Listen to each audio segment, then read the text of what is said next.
What if Native Americans had defeated European colonizers? What if, when the sails of European ships first pierced the Atlantic horizon, they were not the beginning of conquest, but the first signs of retreat? What if, instead of colonization, history unfolded with resistance, unified, strategic, and victorious? The world we know today would not exist. In our history, when Columbus arrived in 1492, he did not find an empty continent. He encountered civilizations, complex, thriving, and old. The Aztec Empire ruled over millions from their capital in Tenochtitlan, a city more organized and populous than any in Europe at the time. The Inca Empire had engineered roads, terraced mountainsides, and an administrative state that rivaled anything the Old World had achieved.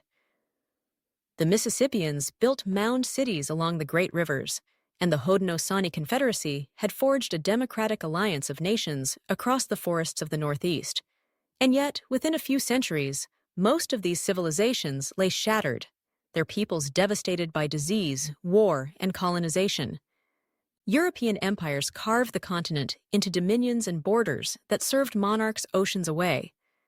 But what if that had not happened? Let's trace the moment of divergence, not in Europe, but on the shores of the New World.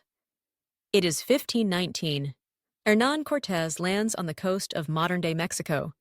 In our timeline, his alliance with local enemies of the Aztec Empire, combined with devastating smallpox outbreaks, led to the fall of Tenochtitlan.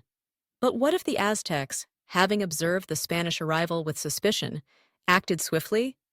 What if Montezuma had chosen resistance over diplomacy? In this alternate timeline, messengers from the coast report strange men with iron armor and thundersticks. The emperor does not hesitate. He dispatches elite jaguar and eagle warriors, not as emissaries, but as assassins. The Spanish are ambushed before they can make alliances, their horses frightened by smoke and fire. Few return to the coast. From here, the news spreads, not just to the Maya and Tarascans, but beyond. The lesson: the invaders can bleed. They are mortal, and they can be defeated. As word spreads across the continent, something even more remarkable begins to stir. An idea that the empires and nations of the Americas, long divided by custom, geography, and old rivalries, might have a common enemy, and perhaps a common cause. The seeds of pan-indigenous alliance begin to take root. And then, something else changes. In this timeline, smallpox still arrives, but the Aztecs, having captured Spanish equipment, discover something unintentionally left behind. Not a cure, but a pattern. They begin quarantining the sick. Priests and physicians, once limited to spiritual healing, start developing containment rituals that mirror early epidemiology. Death still comes, but slower, with more survivors, and with hard-earned knowledge passed between nations. By the time Pizarro sails for Peru, the world he finds is not weakened, but waiting. And as the Spanish ships prepare to disembark near Inca territory, smoke signals rise from the Andes. The age of conquest has been postponed. But for how long? The Spanish galleons approach the Peruvian coast, sails swollen with ambition and the scent of empire. But unlike in our history, this time, the Andes did not sleep. They watched. When Francisco Pizarro set foot near Tumbes in 1532, he anticipated a fractured empire, weakened by civil war and disease. In our world, he found exactly that, a divided Inca state reeling from an internal succession crisis between Atahualpa and Huáscar, and smallpox spreading faster than the armies themselves. But in this alternate history, everything was different. Word of Cortés's fate had reached the Inca through a network of messengers that spanned thousands of miles. From the Aztec ruins in the north came stories of armored men defeated by disciplined warriors. From the Maya lowlands, reports of foreign weapons, diseases, and strange gods. By the time Pizarro arrived, the Inca had already begun preparations, not for peace, but for war. Atahualpa, rather than campaigning in the north, had returned early to Cusco. His spies had brought detailed accounts of Spanish weaponry, firearms that belched smoke but reloaded slowly, steel that cut but weighed down its wielder, and beasts, horses, never seen before in the Andes. The Sapa Inca ordered that his generals develop new battlefield formations to absorb the shock of cavalry charges, using slings, bolas, and shielded pike walls on the high plains. But more crucially, he changed his approach to diplomacy. Messengers were dispatched to surrounding polities, former enemies, and reluctant allies alike. From the Chimu on the coast to the Aymara of the highlands, emissaries spoke of a larger threat than any local feud. Men who came not to conquer a city, but to erase entire cultures. A new alliance was forged, a southern parallel to the rising unity in Mesoamerica. For the first time, a Pan-Andean military council convened in Cusco, a marvel of strategic planning centuries ahead of its time. Dozens of native languages translated in real-time regional leaders seated as equals, bound not by tribute, but by survival.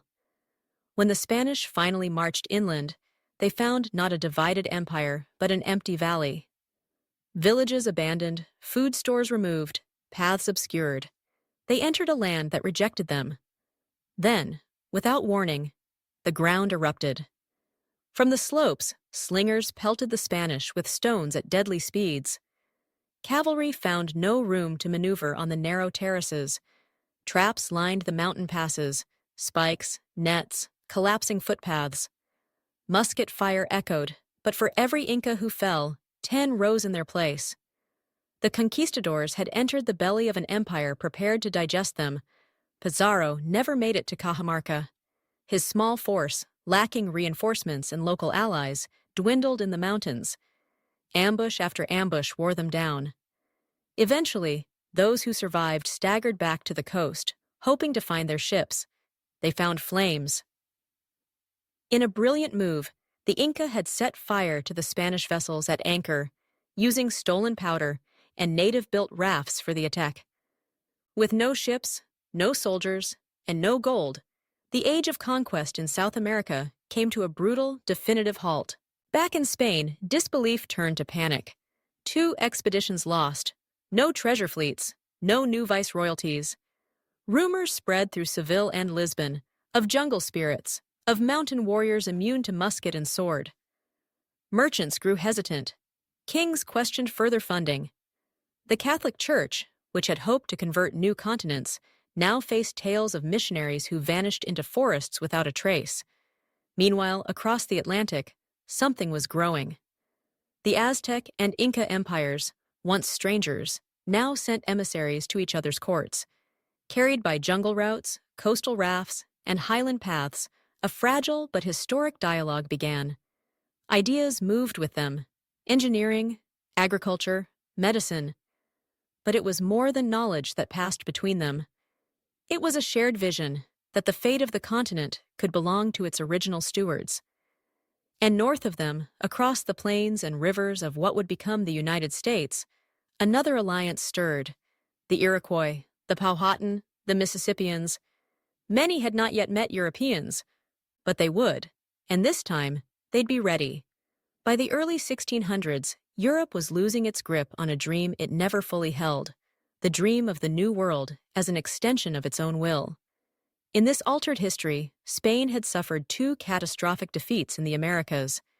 The Aztecs and Inca had not only survived, but flourished, exchanging knowledge and now cautiously watching the eastern horizon for more sails. The age of exploration, once defined by domination, had begun to fracture. But not all European powers had learned the same lesson. While Spain and Portugal licked their wounds, other nations saw opportunity where caution should have prevailed.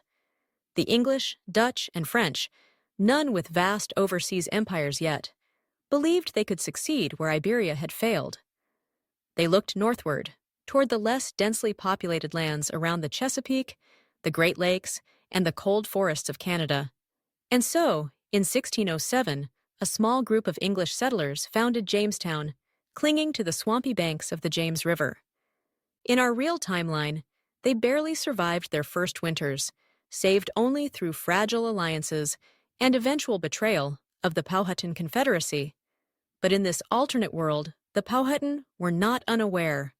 Word had traveled up the spine of the continent, of metal ships, of diseases, of invasion, and most importantly, of resistance that worked. Chief Wahun Seneca, the powerful leader of the Powhatan Confederacy, was no stranger to diplomacy or war. But now he saw the English not as a strange curiosity, but as the vanguard of an existential threat. The stories from the South had changed his calculus. He dispatched envoys to the Cherokee, the Shawnee, the Creek, urging a meeting of nations. What formed over the next few years was unprecedented. A continental council. Native diplomats, warriors, and strategists gathered not only to share intelligence, but to coordinate responses. They created codes for message relays, rudimentary flags, and signals for coastal scouts, and shared knowledge of terrain and seasonal warfare.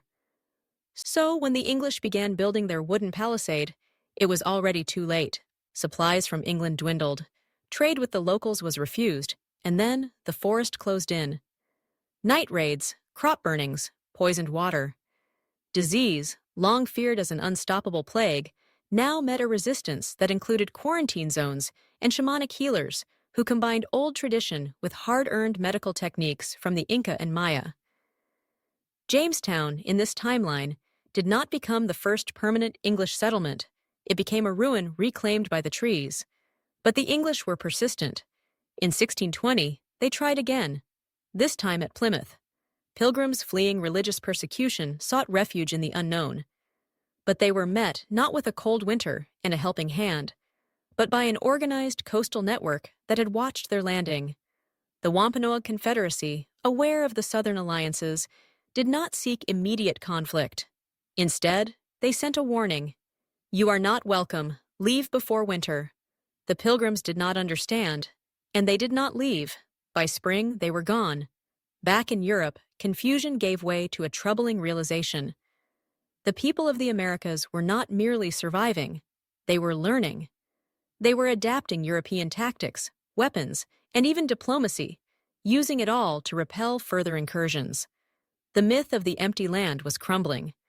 The mapmakers in London and Paris, once confident in their imagined dominions, now left blank spaces along the Atlantic coast labeled not Terra Nova, but hostile territory. Yet not all Europeans saw these developments as threats. The Dutch, ever pragmatic, began exploring a new possibility: trade instead of conquest. In 1626, they approached the Lenape people of the region known today as Manhattan, not to seize land, but to lease harbor space in exchange for goods and weapons. This time, the Native Americans set the terms: a single trade port, no forts, no settlements beyond the shore. And it worked. New Amsterdam became a bustling, if precarious, experiment in mutual benefit. For a time, it served as neutral ground, an indigenous-governed commercial hub where furs, crops, medicines, and metals flowed both ways. The Haudenosaunee Confederacy began sending representatives. So did the Creek, and even distant Maya traders via coastal rafts. This fragile diplomacy changed the tempo of history, not because it prevented war, but because it proved something far more radical: that an alternative to empire was possible. But peace is rarely permanent, especially when gold whispers across oceans. By the mid-1600s, England and France began plotting again, not just to land, but to conquer. This time, with soldiers, mercenaries, and fleets. But what they didn't realize was that a continent once divided by hundreds of languages was now beginning to share a common one: resistance. And as the Redcoats landed near the Carolinas, they found the beaches waiting, with fire, with unity, with purpose. The waves crashed on the Carolina shores as rows of red-jacketed soldiers stepped into the surf, muskets held high, eyes scanning the tree line. Above them, the Union Jack fluttered in the salty wind. These were not settlers seeking a new life, but professional troops sent to break a continent's will. It was 1670, and England, watching its colonial rivals falter, believed sheer military force could succeed where fragile colonies and trading posts had failed. They came with fortified ships, heavy cannons, and the arrogance of empire. But what they did not understand, what they could not yet fathom, was that the land they stepped onto had changed. The continent was not waiting to be tamed. It was ready to defend itself. From the pine forests and tidal marshes emerged coordinated forces, warriors of the Catawba, Tuscarora, and Cherokee, acting not in isolation but in unison. For decades now, native nations had observed the Europeans, studying their tactics, their patterns, their weaknesses. Through secret councils, language exchanges, and ceremonial alliances, they had built a pan-continental resistance network unprecedented in world history. When the British advanced inland, they found abandoned fields, but not empty ones. Traps lined the trails. Scouts led them astray into swamps where boats sank and supply chains broke down. Every night brought new attacks, silent arrows from trees, drums echoing in the distance, fires flickering on distant ridges. Sleep became dangerous, morale began to unravel, and the warriors they faced were no longer limited to bows and spears. Flintlocks captured from earlier raids had been copied and adapted. Blacksmiths in the mountains, taught by defecting European artisans and native engineers, now forged blades that could cut English steel. Medicine lodges practiced new treatments, blending traditional herbal knowledge with surgical techniques learned through hard experience. But perhaps the greatest weapon wielded by the Indigenous Alliance was unity, something the Europeans had never expected. They had long relied on tribal rivalries to divide and conquer. Now, those rivalries had transformed into something far more dangerous: shared identity. The Iroquois Confederacy sent war emissaries south. Muskogee messengers galloped through the river valleys with coded signals, and in the heart of the continent, where the Mississippi flowed wide and deep, the great mound cities had reawakened, rebuilt not just as sacred sites, but as centers of strategic planning.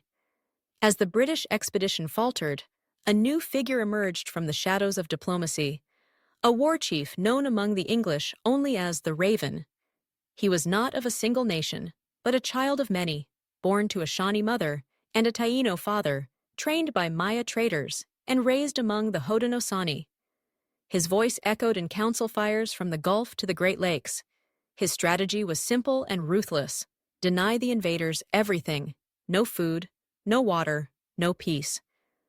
Under his leadership, ambushes turned into campaigns. The British retreat from the Carolinas was not a withdrawal. It was a collapse.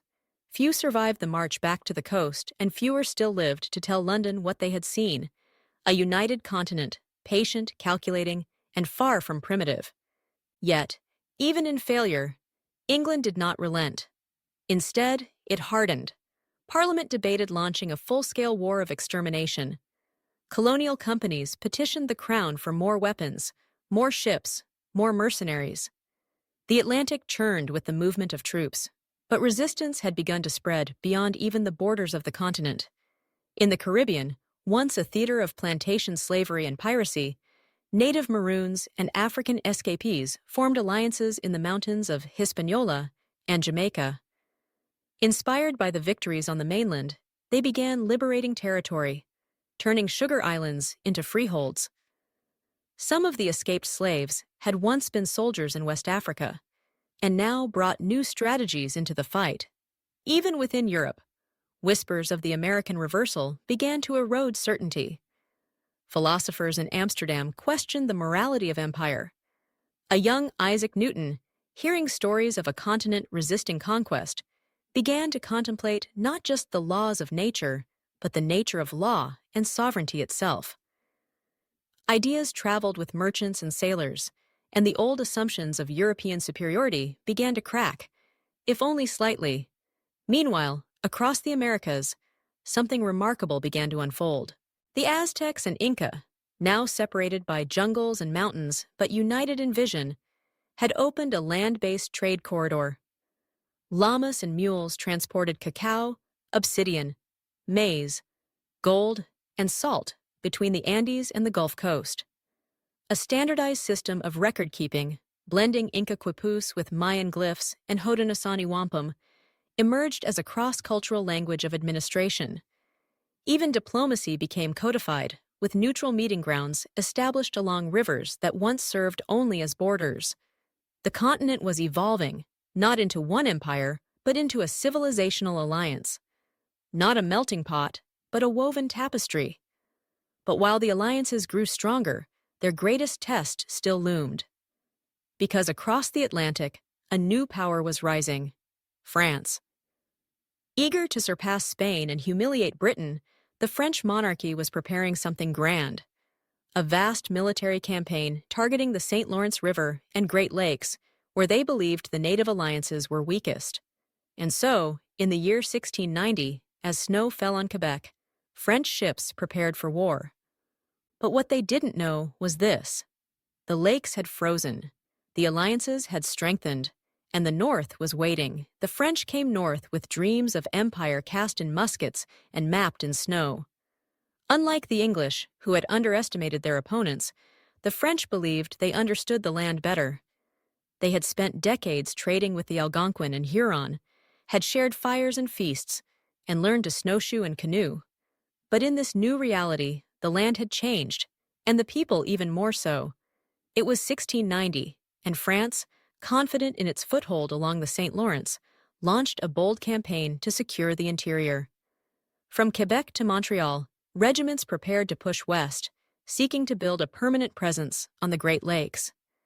They imagined forts and missions stretching deep into the heart of the continent, encircling native trade routes and neutralizing resistance before it could spread.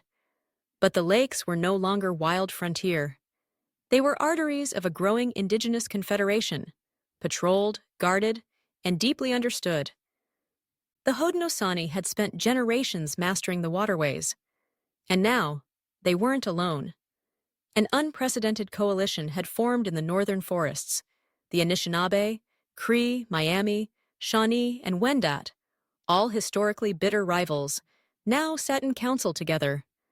Their animosities, long stoked by European manipulation, had been tempered by years of shared threats and coordinated resistance. The French expedition would not be met with scattered war parties. It would face a continental defense force. As the first French canoes slipped west from Lake Ontario into the wider inland sea, they were shadowed silently by native scouts. The invaders believed they traveled unseen, but every bend of the river was watched. Their progress was deliberately slowed. Portages sabotaged, supplies mysteriously vanished, game driven away from their path. And then came the moment. Near the narrows of Lake Huron, on a windless morning thick with fog, the French flotilla entered what seemed to be an open channel. But it was a trap. From both shores, hundreds of canoes burst from the reeds. Flaming arrows lit powder kegs in the supply boats. Smoke rose into the sky, blotting out the sun. The battle lasted less than an hour. French survivors were few. News reached Quebec within weeks. Panic spread through the colony. Fortresses were reinforced, trade outposts abandoned. The Jesuit missionaries who had once traveled freely were recalled under armed escort. France, like Spain and England before it, now faced the truth. This was no land of conquest. It was a continent that had begun to remember itself. But not all of France despaired. Some saw opportunity in failure. Visionaries and traders, exiled from royal courts or disillusioned with colonial dogma, proposed a radical idea: negotiation, not from a position of strength, but of respect. They pointed to the Dutch successes in New Amsterdam, where trade had flourished under indigenous terms. Why not try the same? And so, in 1702, a delegation departed from Paris, not soldiers, but scholars, linguists, and emissaries. Their destination, Onondaga, the capital of the Haudenosaunee Confederacy. The journey was long and dangerous, through contested waters and snow-covered passes. But they arrived, emaciated, humbled, and unarmed. The council fire burned hot that night. Representatives from dozens of nations were present. The French delegation did not speak first. They waited. And then, with care, they offered gifts, not of gold or guns, but of knowledge: maps, telescopes, medicines, musical instruments, books. They requested no land, only understanding. They did not demand trade. They asked for permission. The council was skeptical. Many called for their return to Europe. But one voice carried differently, a young Mohawk leader, born after the fall of Jamestown, who had never known a time when Europeans ruled the coasts. She stood and asked a question that echoed across the longhouse. If they are willing to listen, can we afford not to teach? Odds? That moment marked the beginning of something rare in human history, a détente between cultures once set on mutual destruction. In the years that followed, NCC, a system emerged across the Northeast, shared trade zones, neutral diplomatic territories, and even educational exchanges. French botanists learned from Cherokee herbalists. Inca engineers exchanged architectural scrolls with Dutch shipbuilders. Aztec astronomers and Jesuit monks began mapping the stars together. And yet, peace was not universal. On the southern edge of the continent, something darker was forming. The remnants of the Spanish Empire, still clinging to fractured colonies in the Caribbean and South America, had grown desperate. No longer able to extract silver or gold from the Andes and cut off from the trade routes of the interior, they turned to a different source of wealth: human labor. Slavery, already brutal in the real timeline, now took a darker turn. The Spanish began raiding coastlines and islands with ferocity, capturing not just Africans brought through the Atlantic trade, but indigenous peoples from weakened or isolated communities. The resistance was strong, but so was the desperation of a dying empire. The continent was approaching a reckoning, not just with Europe, but with itself. Could a tapestry of nations, once divided by rivers, mountains, and tongues, truly unite against a new kind of threat, one not of conquest, but of extraction? Because somewhere in the west, near the high deserts and canyonlands, a different people were stirring. The Apache, Comanche, and Hopi had watched the wars from afar, but now they, too, would decide the fate of the land, and their decision would shake the continent to its core. The high deserts of the American Southwest stretched like a sun-baked canvas, vast, open, and fiercely defended. Here, the red rock canyons and arid plateaus had long been home to resilient nations: the Apache, the Hopi, the Navajo, and the Comanche. For generations, they had watched from the fringes as the great battles played out across the coasts, forests, and plains.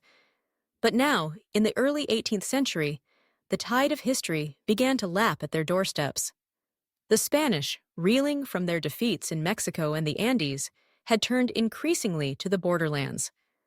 With the riches of the Central Empires lost, they saw the deserts as a last chance, a land not of cities but of silence, where they could reassert their presence, one fort at a time.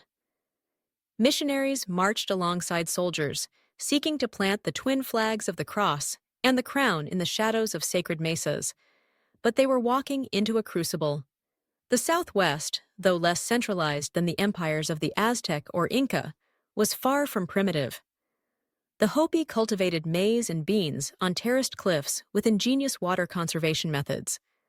The Navajo had adopted weaving, animal husbandry, and a warrior ethos that made them formidable defenders of their homelands.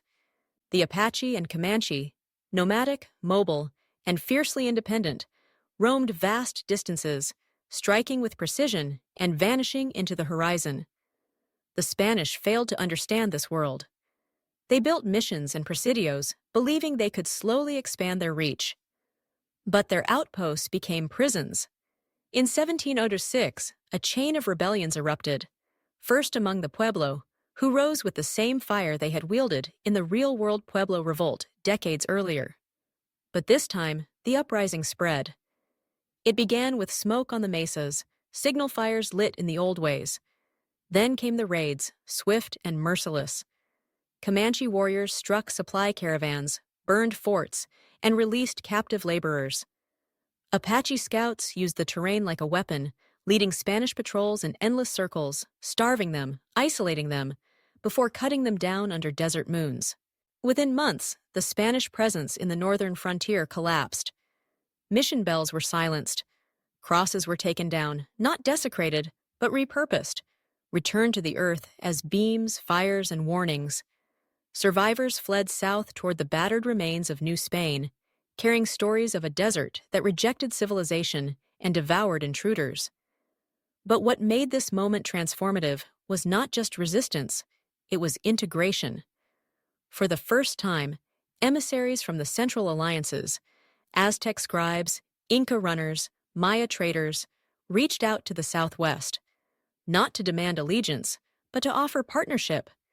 Gifts were exchanged: cloth from the Andes, turquoise from the mesas, obsidian blades, sacred texts, and, most importantly, news. The leaders of the desert nations, once wary of outsiders, began to see themselves not as outliers, but as essential threads in a continental network. They realized that their mobility, their knowledge of harsh terrain, and their decentralized power were strengths that the larger empires lacked. In a council held beneath a canyon sky, lit by fire and echoing with chants in multiple languages, a pact was forged. It was not a written constitution, nor a single government. It was something more organic, an agreement that when one nation was threatened, all would respond. That the continent was no longer a patchwork of isolated tribes, but a mosaic of sovereign peoples bound by purpose. This Desert Accord, as it came to be known, would alter the balance of power in the West. And just in time, because on the other side of the Rocky Mountains, the Russians had arrived. From their outposts in Siberia, Russian explorers had long sought to cross the Pacific. In our timeline, they eventually settled in Alaska and moved slowly down the Pacific coast. But in this alternate history, emboldened by the failure of the Spanish and the lure of unclaimed riches, the Russian Empire accelerated its expansion. By 1730, Russian ships were docking along the shores of what we now call British Columbia. They built forts, sent priests, and began trading with the Tlingit and Haida. Unlike the European powers before them, the Russians used a different strategy. They came not with armies, but with gifts: fur, steel, vodka, and cross-cultural marriages. They tried to win allies through integration, not imposition. And at first, it worked. Some coastal nations, wary of the rising power blocks to the south and east, welcomed the newcomers as buffers. Others accepted Russian aid as leverage in local disputes. But the Continental Alliance watched with growing concern. The Russians might not arrive with muskets blazing, but they were expanding, inch by inch, post by post. And if the lessons of Europe were clear, it was that every fort built today could become a capital tomorrow. So the alliance turned westward. For the first time, a diplomatic mission was sent beyond the Rockies. A delegation of warriors, priests, and linguists journeyed across snow-capped passes and deep pine valleys to reach the coastal peoples. There, they did not threaten, but listened. They shared the histories of Spain, of England, of France. They told stories of empires that came with trade and ended in chains. They offered an alternative. It took years. There were betrayals, misunderstandings, even skirmishes. But by 1740, a new coalition had begun to form along the Pacific. The Tlingit, Salish, Nuud-Cha-Nulth, and others joined in a loose defensive pact, supported by allies from the Plateau and Great Basin. Russian forts were not expelled, but they were contained. The coast, once a quiet fringe, had awakened. The continent now stretched from Atlantic to Pacific, under a network of autonomous, interwoven indigenous alliances. Each region unique, yet increasingly coordinated. From the lakes to the deserts, the mountains to the coastlines, the Americas were no longer a land to be claimed. They were a civilization reborn. But as unity grew, so did the question: could this fragile harmony survive the next storm? Because across the Atlantic, in the salons of Paris and the parlors of Philadelphia, revolution was brewing. And the age of empires was about to turn on itself. By the mid-18th century, the old world was catching fire, not through foreign conquest, but through the spark of its own contradictions. In Parisian cafes, men in powdered wigs debated liberty and monarchy. In the streets of London, the working poor whispered of justice and debt. And across the Atlantic, in the colonies that had barely survived the indigenous resistance of the previous century, a new voice began to rise. It came not from generals or kings, but from merchants, farmers, and printers. The British colonies that clung to the eastern coast of North America, fragile, hemmed in, and militarily constrained, had grown restless under the weight of royal taxation and distant governance. In our timeline, this frustration ignited into revolution. But in this alternate world, the conditions were vastly different. Because here, the British colonies were not sprawling empires in waiting. They were scattered outposts, their expansion stunted by indigenous unity, their ambitions checked at every turn. The Appalachian Mountains marked not just a geographical boundary, but a political wall. Beyond them lay a continent governed by native alliances that had proven, time and again, that they would not be displaced. And yet, revolution still came. In 1775, as tensions with the British Crown escalated over taxation and representation, the 13 colonies declared their independence. The Continental Congress convened in Philadelphia. The Declaration of Independence was drafted, its words ringing with the promise of liberty and self-rule. But this time, they spoke not from a position of growing dominance, but from a precarious corner of a continent that barely acknowledged their presence. The war that followed was brutal but short-lived. British forces, already spread thin defending Caribbean holdings and Indian trade routes, struggled to contain the colonial militias. France, eager to bleed its rival, once again entered the fray, sending ships, supplies, and soldiers. And in 1781, the British surrendered at Yorktown. The United States of America was born. But what kind of nation could grow in a world where it was surrounded, not by empty land, but by sovereign civilizations? From its earliest days, the U.S. faced existential questions. Westward expansion, the very heartbeat of its vision, was blocked. The Mississippi River, rather than being a highway of conquest, was a border patrolled by warriors of the Mississippian Alliance. The Great Plains, far from being manifest destiny, were a sea of horse-riding nations, the Comanche, Lakota, Kiowa, who had become masters of mobility and diplomacy. Early American leaders debated their path.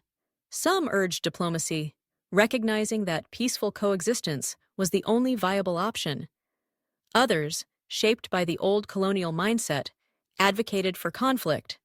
But it became clear, even to hardliners, that war with the indigenous alliances would not end like it had in other empires. There would be no trail of tears, no reservation system. The cost would be too high. The defeats too frequent, so the fledgling republic turned inward. In this timeline, American innovation turned not toward territorial conquest, but internal development. The Industrial Revolution came early and focused not on steamships to cross rivers, but machines to work with land already held. Railroads connected cities, not frontiers. Schools emphasized diplomacy, trade, and engineering. West Point produced not only generals, but multilingual officers trained in native governance systems and alliance building. And perhaps most remarkably, the U.S. Constitution, framed in 1787, took on a different shape. Influenced by the long-standing success of the Haudenosaunee Confederacy and their model of decentralized but unified governance, the founders incorporated principles of shared sovereignty. The Senate was modeled less on the Roman Republic and more on the Iroquois Grand Council. Some delegates even advocated for formal treaties, recognizing indigenous nations as equal partners in continental governance. Not everyone agreed. There were still powerful voices calling for domination. Border skirmishes flared. Rogue militias violated treaties. But unlike our history, these actions were swiftly punished, not only by native counterattacks, but by public outrage. The myth of the savage had never taken root. The people of the Americas had seen too much, learned too much, to fall for such narratives. Meanwhile, indigenous nations continued to evolve. The Aztec and Maya, long working together along the Gulf, formalized their shared calendrical and legal systems. The Inca expanded their terraced agriculture into arid valleys beyond the Andes, using captured Spanish engineering knowledge to build aqueducts that rivaled Rome. The Great Lakes Council, originally a loose trade pact, became a de facto central parliament for northern alliances, complete with translation chambers and seasonal rotation of host cities. And then came the most unexpected development of all, a shared currency, forged not in gold, but in trust. A pan-continental coinage was introduced, backed by a triad of economic hubs, Cusco in the south, Cahokia in the center, and Tenochtitlan in the north. Known colloquially as feathers, these coins were minted with intricate designs representing regional animals, crops, and spirits. Trade boomed. Caravans crossed the Rockies. Ships hugged both coasts. For the first time since the Ice Age, the Americas moved together. But the rest of the world was watching. Europe, battered by its own revolutions, stared across the Atlantic with equal parts envy and fear. Monarchs whispered that the American experiment must be undone before its ideas spread further. The Catholic Church, having lost its foothold, plotted a return.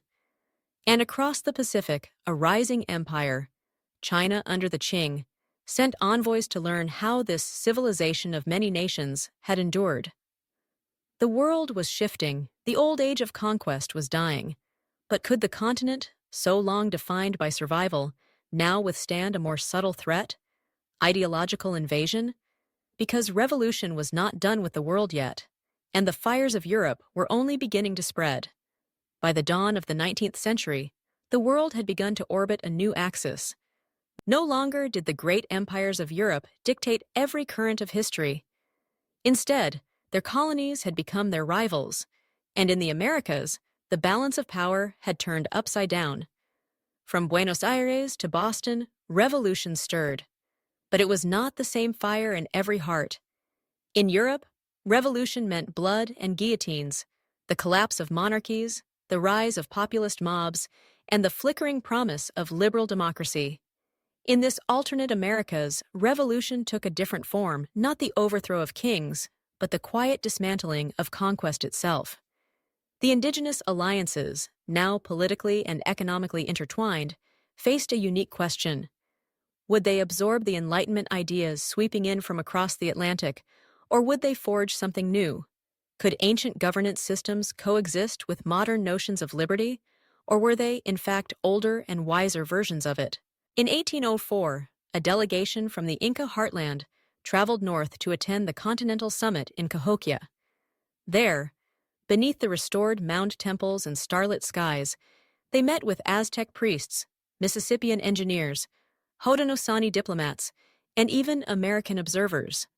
The summit's purpose, to debate the Cahokian Charter, a proposed continental framework that would formalize shared trade laws, cross-border infrastructure, and conflict resolution protocols. The resulting charter was not a constitution in the Western sense. It did not create a superstate. Instead, it outlined a code of mutual respect, with clauses ensuring the rights of each nation to control its land, language, and culture, while agreeing to open trade routes and common diplomatic standards. It was signed not with quills and wax, but with bundles of symbolic items, beads, stones, feathers, and cloth, each representing a nation's commitment to the whole. But this fragile harmony was tested almost immediately. Napoleon Bonaparte, having crowned himself emperor in Europe, cast his gaze westward. The French colony of Saint-Domingue, on the island of Hispaniola, had erupted in rebellion. Enslaved Africans, led by Toussaint Louverture and later Jean-Jacques Dessalines, had thrown off the yoke of slavery and declared independence. In our history, Haiti's revolution was seen as a terrifying anomaly, a warning to slaveholders and imperial powers alike. In this alternate timeline, Haiti was not alone. Indigenous embassies had long maintained contact with Caribbean maroon communities, escaped slaves who had formed free societies in the hills and jungles. Now, with Haiti's independence, these channels deepened. The Continental Alliance saw a chance not only to assist, but to expand its influence. Delegates from the Haudenosaunee and the Maya traveled to Port-au-Prince in 1806, offering aid, not in weapons, but in governance. Haiti, scarred by war and blockaded by European powers, was invited to join a new economic pact with the American continent. In exchange, it would share its agricultural innovations and maritime knowledge, developed through centuries of surviving both colonialism and rebellion. Haiti accepted. This moment marked a turning point. For the first time in recorded history, an alliance was formed between a formerly enslaved African republic and a network of sovereign indigenous nations. Together, they presented a united front, resistant to colonial reconquest, open to trade, and unyielding on sovereignty. Meanwhile, the United States found itself caught between two gravitational poles. On one side, its revolutionary origins aligned it philosophically with Haiti and the indigenous coalitions. On the other, its internal contradictions, especially the persistence of slavery in the South, made its alliances fragile. The balance teetered. Would the young republic uphold the ideals it claimed to be founded on, or would it fall into the trap of empire? The answer came in 1812. The British, humiliated by the loss of their American colonies, launched a second war to reclaim their influence. In our timeline, the War of 1812 was fought between the U.S. and Britain, with indigenous nations often caught in the crossfire. Here, the war took a radically different shape. The British landed in Canada, hoping to use it as a base of operations, but instead of welcoming colonists, they found it ringed with indigenous forts, Cree, Anishinaabe, and Haudenosaunee garrisons that refused entry. The British tried to march south through the Great Lakes, only to be halted by coordinated defenses involving U.S. troops and native militias fighting side by side. In a stunning reversal of historic dynamics, former adversaries fought as allies. The American general at Fort Detroit saluted a Mohawk commander as equal in rank. Crossed flags flew over battlements, the stars and stripes beside a wampum banner. Letters from U.S. President James Madison described the joint efforts as proof that liberty, when shared, strengthens all who bear it. The war ended quickly. Britain, overstretched in Europe against Napoleon, sued for peace. A new treaty, negotiated not in London or Washington, but in Cahokia, redefined the borders of North America not by lines on a map, but by spheres of influence, overseen by a tripartite council, indigenous, Haitian, and American. But not everyone welcomed this new order. In the southern U.S., plantation owners grew increasingly alarmed. The presence of sovereign Black and Native nations shattered their economic model. Slaves fled across invisible borders, seeking refuge among the Seminole and Creek. Underground networks formed not just to smuggle people north, but west, into the protective lands of the Continental Alliance. Southern elites began pushing for disunion. And just as in our timeline, the seeds of civil war were planted. But in this reality, the question was not only slavery, it was sovereignty. Could a nation that shared its continent still claim to rule it? Could liberty survive when built on contradiction? As the 1820s dawned, these questions loomed over the fragile American Republic. And deep in the South, where the cotton plantations met the old Spanish roads, a new figure was rising. A mixed-race general, educated by Seminole scholars and trained in Haitian tactics, began preaching a vision of true emancipation, by fire if necessary. His name would soon echo from Alabama to Veracruz, and his revolution was just beginning. The Deep South was burning, not yet in flames, but in spirit. By the 1820s, the old order was unraveling. The Atlantic slave trade had withered under international pressure, and the United States, though bound by uneasy peace with the Continental Alliance, was riven from within. At the heart of this fracture lay the unfulfilled promise of liberty, the fatal contradiction between the revolutionary ideals of 1776 and the entrenched system of human bondage that still defined much of the South. But now, in this alternate world, that contradiction had a face. His name was Gabriel Thorne. Born in 1791 to an escaped Haitian revolutionary and a Muskogee woman near the swamplands of Florida, Gabriel's life was forged at the crossroads of oppression and resistance. Educated by Creek philosophers, trained in guerrilla tactics by former Haitian Maroons, and fluent in multiple indigenous and European tongues, He became a living embodiment of the continent's new synthesis, not black or native or settler, but all. By his early 30s, Thorne had become a legend, both revered and feared. He moved across borders unseen, organizing safe routes for enslaved people fleeing southern plantations, building hidden communities along the Gulf Coast, and forging alliances with the remnants of Spanish, African, and indigenous settlements across Louisiana and East Texas. These weren't mere hideouts, they were training grounds. Thorne's goal was not just to liberate the enslaved, it was to break the system that had enslaved them. In 1825, he issued the Seminole Proclamation, a fiery call to arms addressed not only to African Americans, but to anyone bound in chains of empire. Distributed through encoded drums, river tattoos, and whispered trails, it read, "Freedom is not given, it is not begged, it is taken by those who refuse to kneel. The land belongs not to kings nor congresses, but to those who defend it with dignity." The response was immediate and seismic. Within months, uprisings erupted across Mississippi, Alabama, and Georgia. Not scattered revolts, but coordinated strikes. Plantation warehouses torched, slave patrols ambushed, rail lines sabotaged.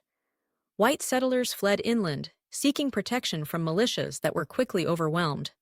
But this was no blind chaos. Thorne's forces, known as the Red Pines, operated with surgical precision.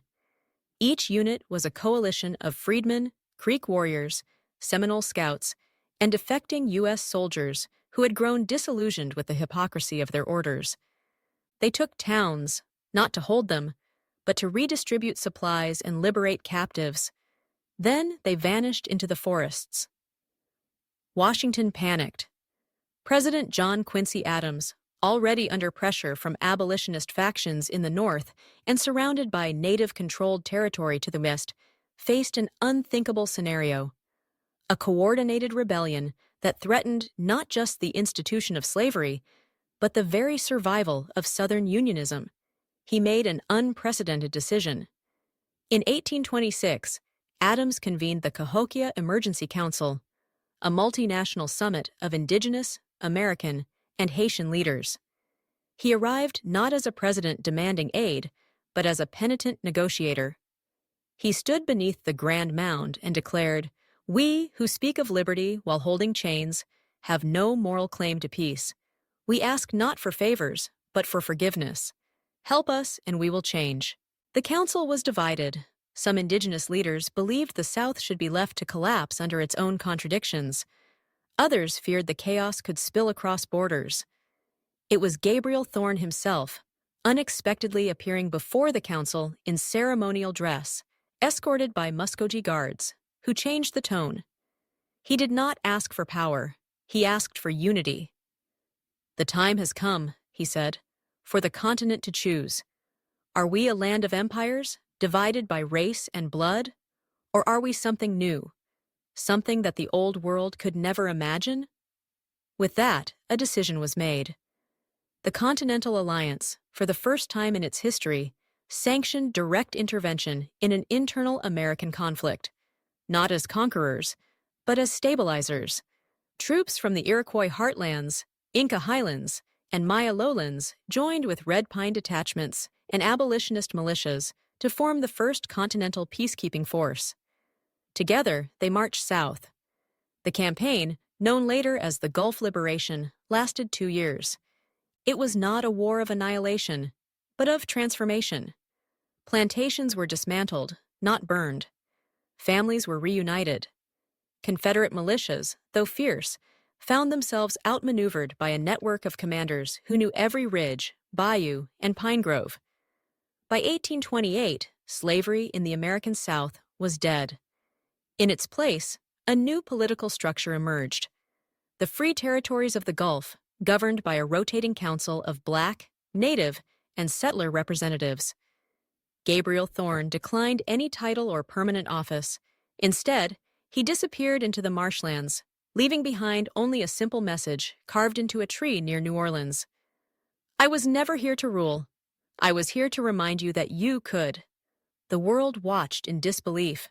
France, now restored under a constitutional monarchy, sent envoys to study the new republics. Brazil, still ruled by a Portuguese emperor, saw the writing on the wall and began cautiously reforming its own slave economy. Even Britain, with its global interests in India and Africa, began questioning the sustainability of colonialism when faced with a united, post-slavery continent. The Americas had done what no other region had. They had transformed revolution into reinvention. But the future still held uncertainty, because across the Pacific, a vast empire had begun to stir. The Qing dynasty, observing the fracturing of Europe and the unification of the Americas, faced its own moment of reckoning, and in the bustling ports of Canton, whispers began to rise. What if China opened its eyes? In the east, the dragon shifted. The Qing Empire, ancient and immense, had long watched the West with wary detachment. China was the center of its own world, self-sufficient, culturally rich, and bound by a dynastic order that had endured for centuries. But now, as the 1830s unfolded, emissaries returned from distant shores carrying stories that rattled even the Forbidden City. They spoke of a continent once destined for European conquest, now governed by coalitions of native peoples, former slaves, and settlers in uneasy but enduring partnership. They described cities with bilingual courts, canals where Incan engineers and American machinists worked side by side, and ports where Haitian schooners flew under Pan-American colors. And most unnerving of all, they told of a people who had defeated every European empire without becoming one themselves. To the Qing court, the implications were clear. The old global order was not immutable. Empire, once assumed to be the natural end of civilization, could be resisted, even replaced. But the Qing faced their own storms. Internally, corruption festered. Famine and rebellion simmered beneath the surface. Externally, British merchants demanded greater access to Chinese markets, flooding the coast with opium. In our timeline, these tensions exploded in the First Opium War, a brutal humiliation for China that signaled the beginning of a century of foreign domination. But in this alternate world, events unfolded differently. The Americas, unified in diplomacy, if not in government, issued a declaration in 1838, the Pacific Accord.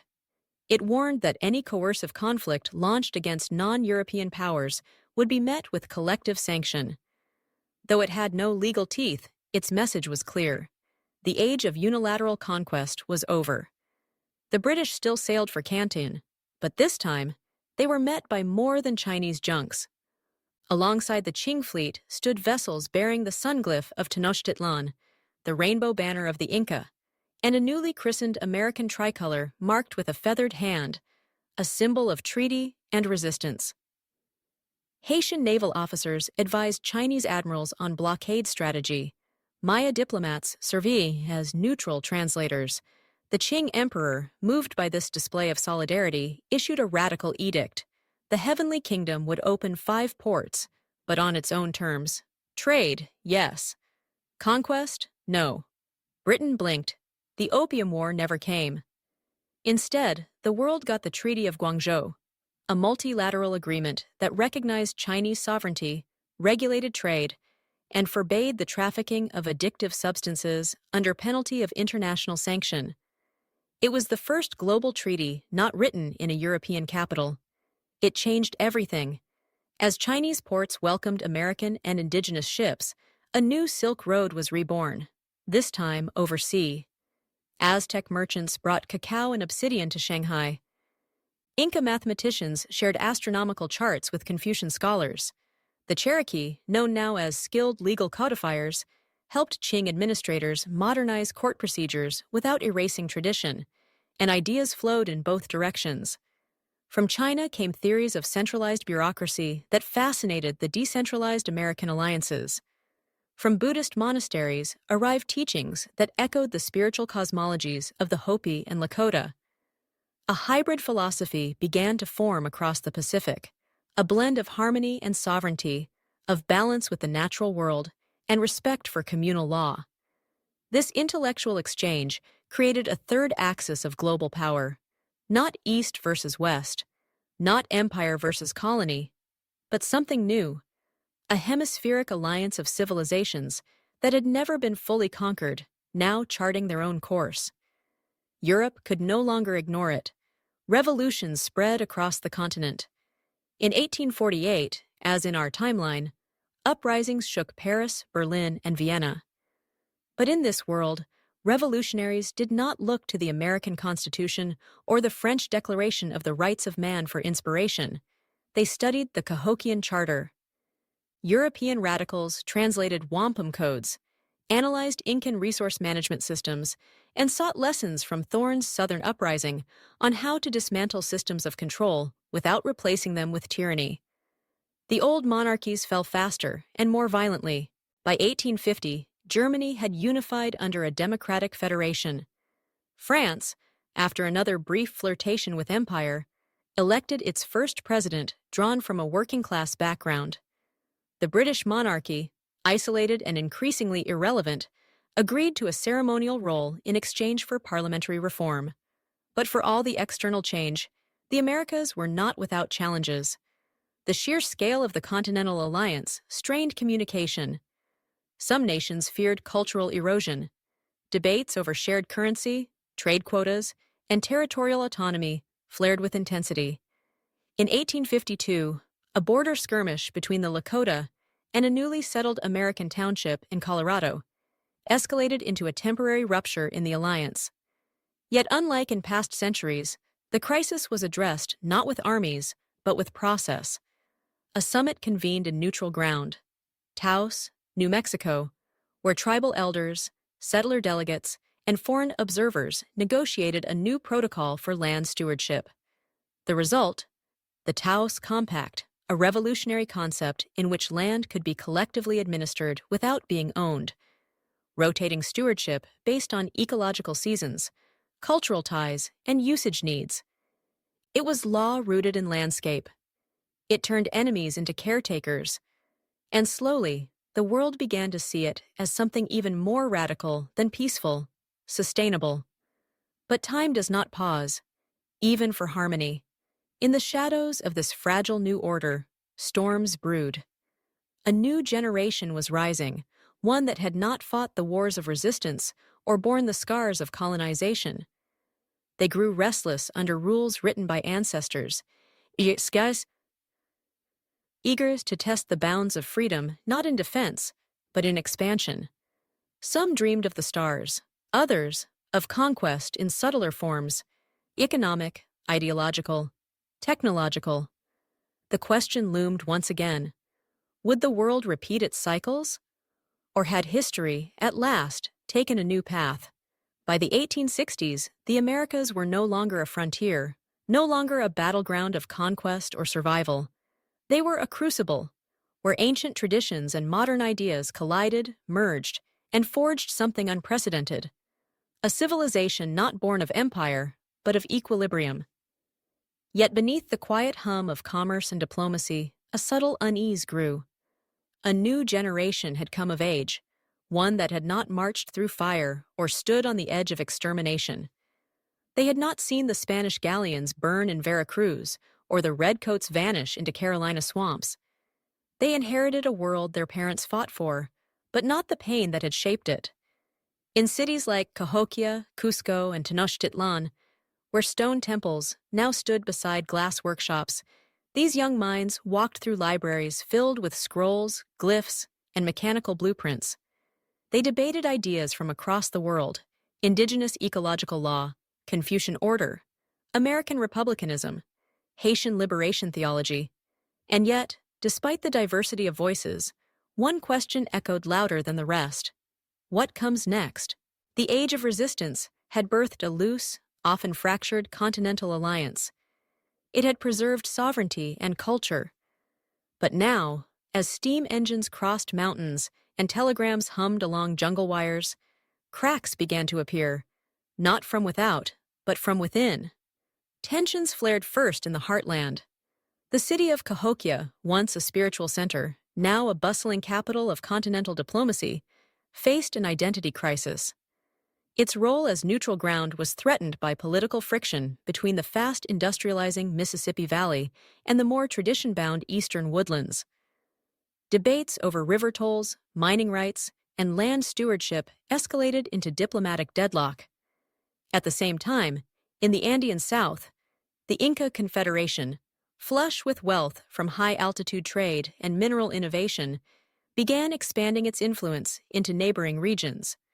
Some called it integration. Others, remembering older empires, whispered a darker word: domination. Fears of a new imperialism rippled northward. The Maya Confederacy, long autonomous and wary of centralization, resisted calls to unify currency systems.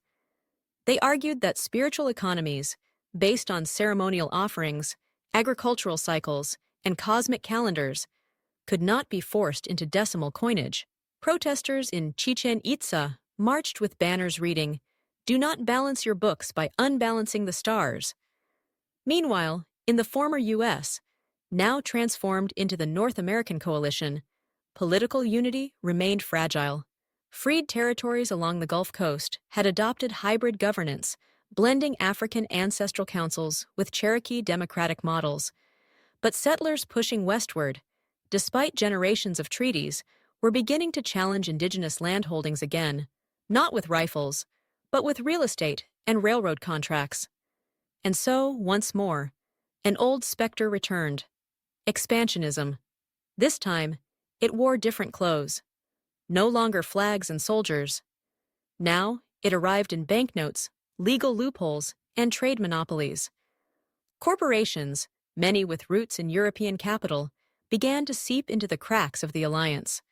They offered infrastructure investments and resource optimization. They spoke of progress, but moved like vines, slow, strangling, hard to uproot. The Continental Council, sensing the danger, called for reform. In 1866, leaders from over 50 nations, peoples, and territories gathered in Tenochtitlan for the largest summit in the continent's history. Held in the rebuilt Pyramid of the Sun, now hollowed and repurposed as a chamber of dialogue, the conference was unlike any before. Elders sat beside engineers. Shamans debated economists. Young poets shared the stage with war veterans. They came not to preserve what had been, but to imagine what could be. From this summit emerged the Tenochtitlan Declaration, a new vision for the next era. It reaffirmed the sovereignty of all nations, but introduced a rotating tribunal system to mediate disputes without violence. It proposed a bicameral continental assembly, one house representing populations, the other representing land and ecosystems, regardless of human inhabitants. It declared that rivers, mountains, and forests had standing under the law, not as property, but as legal entities with rights. It was met with thunderous approval, but not everyone agreed. In the Pacific Northwest, some merchant alliances rejected the declaration, fearing economic restraints. In Texas, now a mosaic of indigenous, settler, and Afro-descended communities, factions splintered over whether to adopt collective ownership of oil reserves discovered beneath sacred land. Even within the Inca Confederation, conservative nobles resisted the notion of granting legal rights to rivers, seeing it as a threat to hydrological control. Then, in 1868, came the shock. A young engineer named Isel Tenech, part Nahua and part Zapotec, unveiled the world's first solar turbine, an engine that could generate sustained energy from concentrated sunlight, using mirrored obsidian and copper alloy panels. Tested on a high Andean plateau, it powered an entire village for weeks. No coal, no fire, no smoke. It was a miracle and a threat. The energy monopoly held by industrialist enclaves across the continent, especially those secretly backed by British and German banks, was at risk. Within weeks, the patents were stolen. Disinformation campaigns spread, claiming the turbine was unstable. Isel's workshop was burned. She vanished. The reaction was swift and historic. Hundreds of communities, enraged by the sabotage, held vigils. Traders in the Andes refused to transport goods for companies linked to foreign banks. In the bayous of Louisiana, canal locks were jammed shut in protest. In the Pacific ports, dock workers unloaded only solar-powered shipments. The message was clear: this world will not be owned. A wave of local revolts surged, not to destroy the alliance, but to defend its spirit. The continent, once again, stood on a precipice. The danger was not invasion or war. It was erosion of values, of memory, of what had been built through pain and perseverance. And then, from the shadowed ruins of Tenoch's workshop, a blueprint was found. Smuggled out and published in every major newspaper from Lima to Quebec City, it showed a new model of the solar turbine. Cheaper, safer, communal by design. At the bottom of the page, scribbled in charcoal, were 5 words: "Let the sun belong to all." The continent lit up. Workshops from the Rockies to the Caribbean began building the turbine. Energy flowed freely. Remote villages lit lanterns at night. Clean power replaced colonial infrastructure. It wasn't just a technological shift. It was spiritual. It was a reminder that the future, like the past, belonged not to empires or corporations, but to those who dared to imagine something better. And yet, on the horizon, a storm gathered still. Because far across the Atlantic, a continent torn by its own revolutions had begun consolidating into something vast and hungry. Europe would not stay quiet forever. The year was 1875. Across the Atlantic, Europe stirred, wounded, divided, and yet reorganizing with a purpose sharpened by envy and desperation. Decades of revolution had shattered monarchies and birthed fragile republics. But these new governments, caught between industrial ambition and political uncertainty, began to mirror the very empires they had once overthrown. France, Germany, Britain, even a resurgent Austro-Hungary, each now grasped for a unifying project to stabilize their restless populations, and one word echoed in every parliament, every boardroom, every newspaper headline: Africa. While the Americas had eluded their grip, the continent of Africa, vast, resource-rich, and divided by centuries of internal strife and external disruption, became their new frontier. The European powers convened in Berlin in 1880, not to discuss diplomacy with Africans, but to divide a world that was not theirs. In our real timeline, this marked the scramble for Africa. In this alternate world, it marked something far more dangerous: the last gasp of empire. The Continental Alliance in the Americas watched with dread. They had defeated colonizers at home, forged networks of resistance, and ushered in an age of cooperative sovereignty. But now they faced a moral crisis. Would they stand by and watch a new age of conquest unfold elsewhere? Or would they intervene in a world not their own? The debate was fierce. In Quito, Inca elders warned against overreach. In Quebec, Haudenosaunee scholars argued for neutrality. But in Port-au-Prince, where memories of slavery still burned hot, the Haitian Senate delivered a declaration that pierced through diplomatic fog. To resist empire only when it threatens your land is not resistance, it is selfishness in disguise. The words ignited the continent. By 1882, a multinational delegation composed of diplomats, historians, and engineers from across the Americas sailed for West Africa under the banner of the feathered hand. They were not invaders. They carried no flags of conquest. Instead, they offered something more radical: partnership. In the city of Ouida, along the coast of Dahomey, they met with kings, priests, and griots. They spoke not of civilization, but of reciprocity. They told the story of the Americas, of the Aztecs and Iroquois, of Haiti and the Andes, of revolutions not born in bloodshed alone, but in remembering who they were before conquest. And Africa listened. Alliances formed quickly, not just political, but practical. The solar turbine, once suppressed in the Andes, was gifted freely. Crops adapted for African soil were shared across oceans.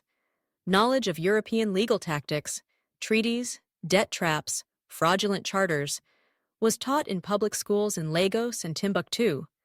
A network of defensive cooperation emerged, linking port cities with semaphore towers and encrypted telegraph lines. Europe noticed. France and Belgium responded with outrage. Troop ships were mobilized. But as they approached the Gulf of Guinea, they were met not with disorganized militias, but coordinated continental defenses. Ships from the Americas stood alongside African vessels. Observation balloons hovered over the coast. On land, mobile solar-powered forges repaired tools and weapons in real time. In one historic confrontation off the coast of Sierra Leone, a British fleet turned away after a single warning volley, fired not from a warship, but from an obsidian-lined coastal platform designed by Tlingit architects and operated by local engineers. The scramble for Africa stalled before it began, but the conflict had left a scar, psychological more than physical.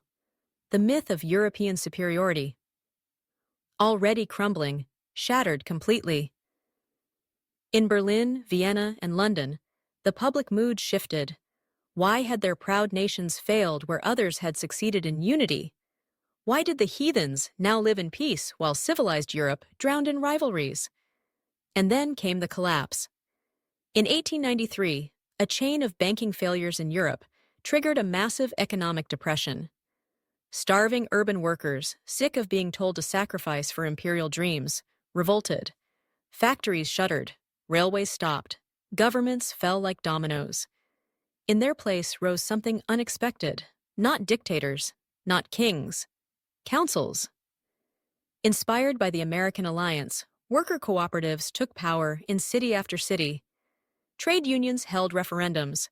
Former colonies returned as partners, not subordinates. The Enlightenment had come full circle, not in the form of conquest, but community. And so, by the dawn of the 20th century, the world stood transformed. The Americas had become not just a region, but a guiding principle. From Alaska to Patagonia, sovereign nations coexisted under a loose, evolving network of agreements, cultural exchanges, and planetary stewardship. The Earth itself had legal standing. Rivers had rights. Forests were protected as ancestors.